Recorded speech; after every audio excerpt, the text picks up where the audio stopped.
منظور می بود که وقتی که مثلا محدود میشه، وقتی که ممنوع میشه انجام مراسم مذهبی شیعیان، این چقدر برای شیعیان مهم است؟ ما امیر عرض میکنم که انجام مراسم مذهبی را اینا ممنوع نساختن. ببینید ما در کابل تمام دوران جوانی خودم در کابل زندگی کردیم و شیعه بودیم، ما در تکیه خانه ها رفتیم، ما تمام طول تاریخ افغانستان مراسم خود در داخل تکیه خانه ها ما برگزار میکردیم.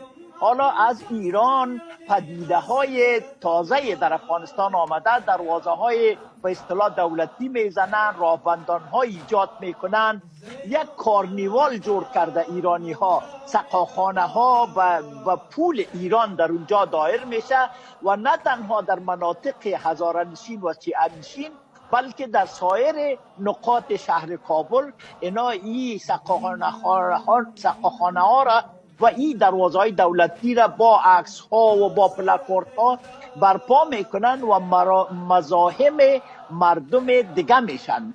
یعنی شما موافق هستین با سیاست طالبان آقای گزابی؟ شما موافق سیاست طالبان هستین؟ در این قسمت بله، در این قسمت ما موافق هستم، به خاطر که این جزء مناسک مذهب شیعه نیست.